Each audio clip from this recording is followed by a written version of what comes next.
welcome to the Matter Between. I'm your host, Abigail Isaac. We have a very, very interesting topic for discussion tonight, and it is none other than matrimonial matters. I have with me here two very special guests who will be tackling the issue here with me. Hi, ladies. Can you kindly introduce yourselves to the viewers at home? I'm Mumbi and Nsofu. I'm a practicing legal practitioner, and I've been practicing for about 2 years in private practice. Hi Abigail. Hi. I'm Phatsimo, Mphetolang, a divorce attorney. Been divorcing people for the longest time. I'm not quite proud of it, but I'm here and good to be here. Welcome to the show, guys. First of all, we all know that we have different kinds of marriage. So what are the different types of marriage? Basically, when you talk about different types of marriages, there can be statutory marriages, and they can also be customary marriages.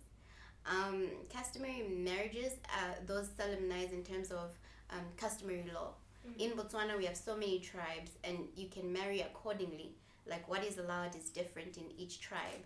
And then we have statutory marriages, which you have to register them. And those can be solemnized by an officer of the peace, and they have to be registered as well. Mm-hmm. So those are basically the two types of marriages that we have in Botswana at the moment. Okay. Yeah. So what exactly is the legal age for marriage in Botswana? The legal age in Botswana is 21 years old. All right? But if you're 18 and over, there's an instance where your parents can also give consent for you to marry. That's true. And also you have to, if you don't have parents, then your legal guardian can do so. And also you can also apply to the court if you don't have somebody. So why? The most basic reason is that you're a minor, so you can't give consent. That's the most basic reason. You don't make rational decisions or decisions that are... You don't have the capacity. Yes. You That's don't the have long and capacity. short of it. Mm. Let me take you back to the issues of the customary and the statutory marriages. Mm. You find that in Botswana, your customary marriage, you mean patlo, you mean magadi. Oh, That's okay. what you mean. And your statutory marriage, you mean going to the commissioner's office. That's the process that is required under the statutory law, right? So you find that Botswana make it a practice. They'll marry customarily, and then after that, they go and marry statutorily also. Both marriages are recognized. Oh. Even if you marry customarily, you end there, it's still valid. You are still a married person because it is the law in Botswana and it's recognized as marriage in Botswana. Now the beauty, or men would see it as being beauty, is that customary marriages are potentially polygamous. You can marry more than one wife. But when you've married more than one wife under customary law, you can't marry more than one wife under statutory law. Oh, wow. That's the difference. So both marriages are just They're valid. recognized. Let me give you an example. You marry two women under customary law and proceed to marry just one under statute. That's it. Yeah. Or you can go and marry a completely different woman under statutory law. Wow. Yeah.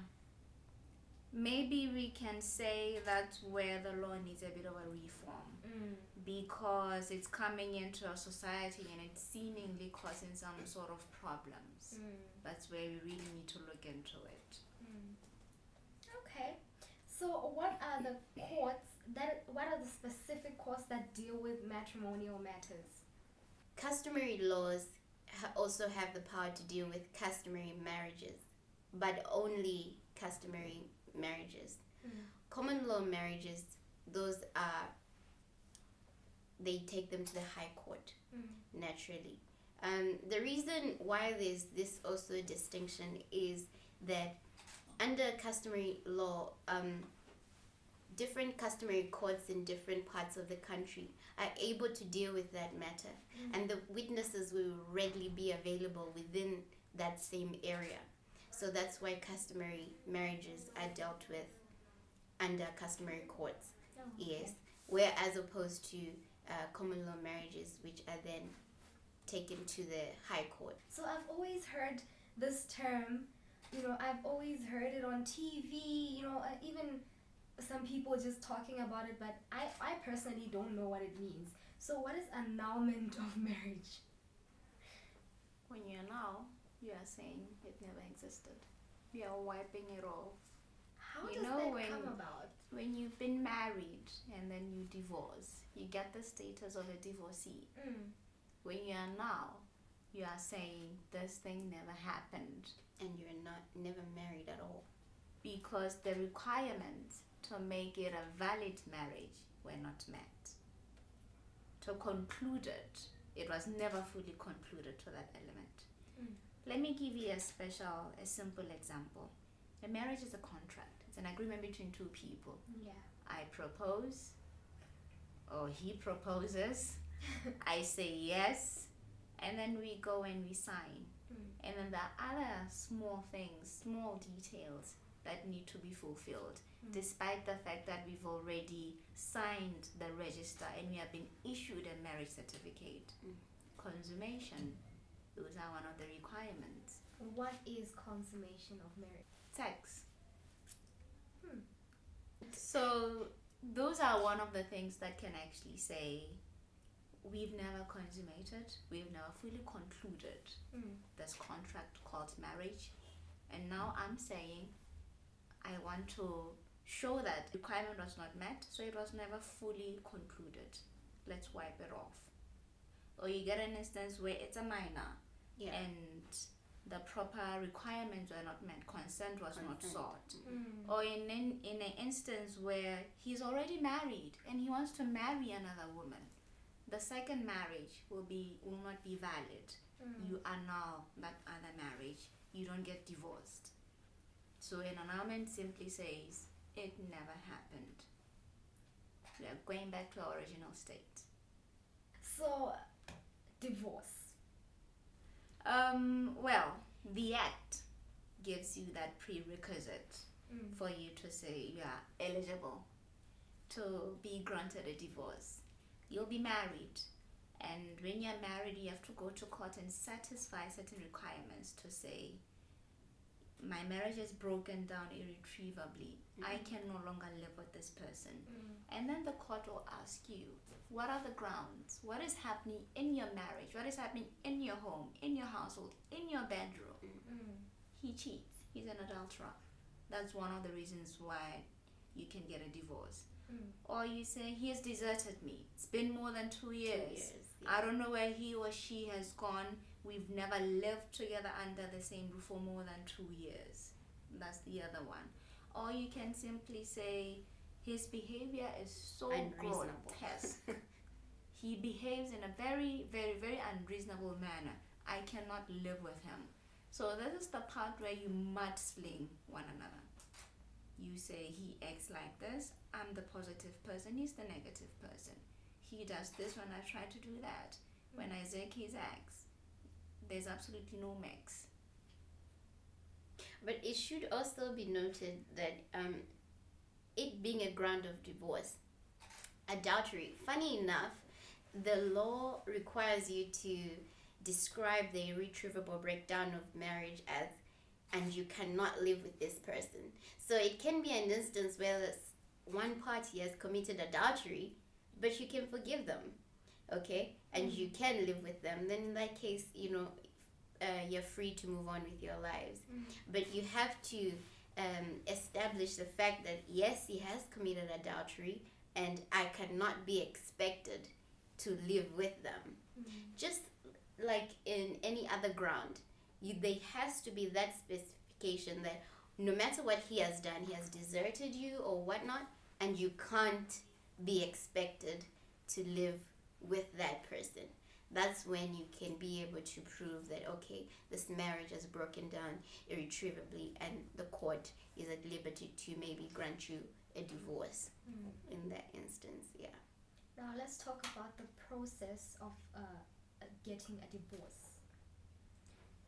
Well, to begin with, when you make that decision, usually your attorneys or whatever will usually ask you, what have you done to say you have tried to save this marriage?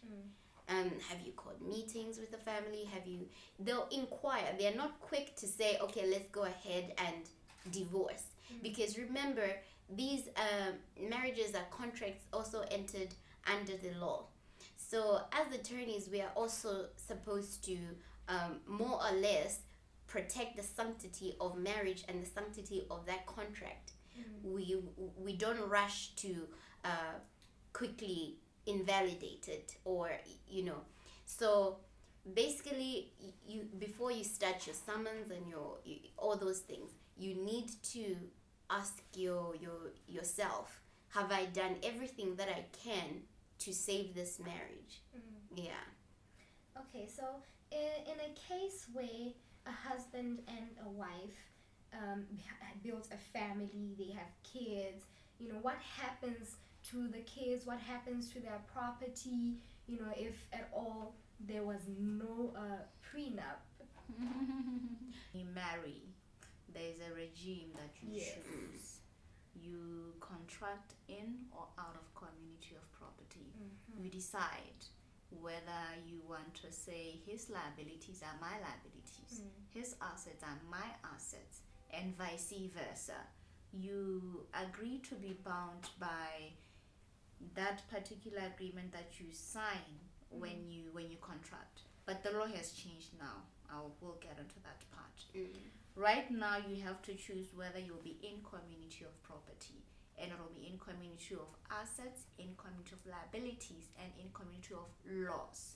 When he loses, you loses. When he gains, you gain. So when you divorce, you sit there and you make an inventory of all of the assets you've accumulated, all of the liabilities you've accumulated. You sit there and then you agree to say, this is what I want, this is what you should take. If you're unable to come to an agreement, then we're going to have to take the matter to court. It'll be tried before the judge. But if you're able to agree, well and good. You can just split all those assets 50-50, whichever way. Then you get the issues of custody. When you have children below the ages of 18, they are minors. The court will want to find out, now that you'll be splitting, you'll no longer be living under one household. The High Court, being the upper guardian, wants to find out, upper guardian meaning that the High Court is the parent over the parents, the biological parents. Okay. So they come, like literally they're superior over the parents who gave birth to the kids. So they basically the court wants to find out what will now happen to these minor children. Who will they stay with? Will they live with the mother or the father? And what arrangements are going to be made regarding how the other parent, the non-custodial parent, will access them? How will they be maintained? Who pay for what and how and where? So issues of custody and access and maintenance also need to be agreed, if any. But if you are married out of community of property, whatever is in your name is yours. Whatever is in my name is mine and there. Slightly easier.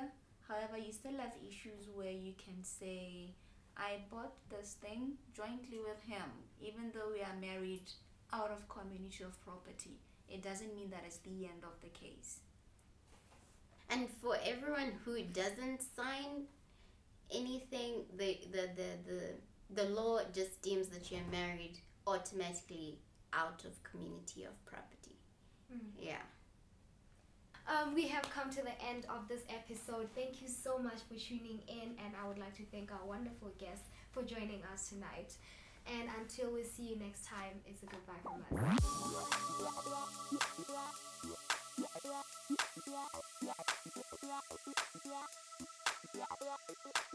us.